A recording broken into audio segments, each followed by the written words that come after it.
It's early morning in Kileleshwa, and oddly, instead of a car parked outside this house, it's a bicycle. It belongs to Velma Kiome, an administrator at a leading publishing organization in Nairobi. She is a rare kind, someone who can afford and indeed has owned 2 cars in the past, but nowadays chooses to cycle to work. I'm lazy. I've never been to a gym in my entire life and I didn't want to ever go to a gym. I just find them stuffy and hygienic. Velma started cycling to work 4 years ago. Then, she says, she used to live in Nairobi West and got tired of the time she used to waste stuck in traffic. So I started to walk. I stopped driving, started to walk. And then I needed to come all the way to James Gishuru. So I'd walk all the way up to University Way, then take the yellow bus and go on to work. Then I realized there were a lot of cyclists along the way and they never got caught up in the mayhem. And they seemed to move faster than me, who was walking, and faster than the traffic itself that was held up. The journey from her house to her office, around 4 kilometers away, takes less than 20 minutes.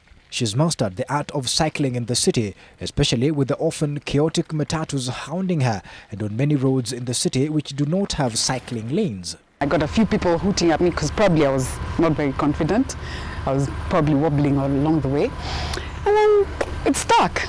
So the following year I cycled to work and I just got addicted. I couldn't stop. Because I'm a driver, I know how matatus behave, how other drivers behave and how they think behind the wheel. I actually don't remember as a driver seeing cyclists, so I worry about that. I try to stay as visible as possible, as predictable as possible, give my hand signals, give, everything that I can to stay alive.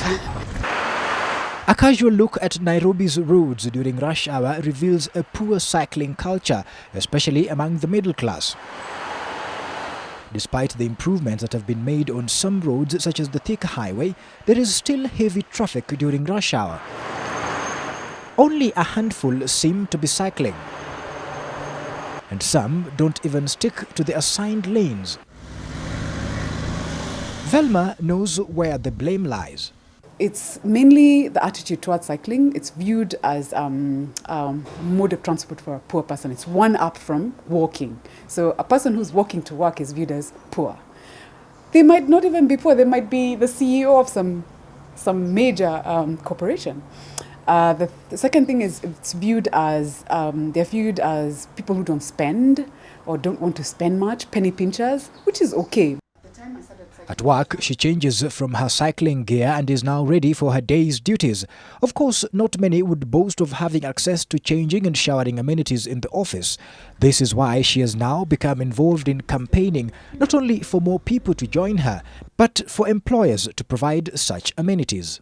A person who cycles or walks to work a long distance or runs to work or whatever, any form of fitness, is more available to the business. They take fewer sick-offs, because they're rarely sick. I rarely catch a cold. I haven't caught a cold in like 2.5 years.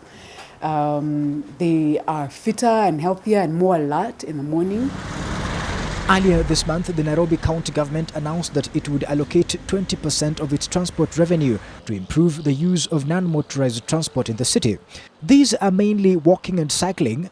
Hence, the money, no doubt, would be used to introduce pedestrian sidewalks and segregated cycle lanes, which are not the best and not spread all over the city. I used to drive a Vitz. While it may not be as flashy and glamorous, she says the bicycle is cheaper to buy and maintain. And having been a driver in Nairobi for over 13 years, she doesn't miss it that much. Whenever I need a car, I can hire one or borrow a friend's car or a sister's car, but I go pretty much everywhere. Up to 8:30, I can still cycle. It may have its challenges, but the bicycle is environmentally friendly and you can weave around traffic with it. It is also a very good form of exercise. Could this have solved Nairobi's public transport problems? Andrew Ochieng, NTV.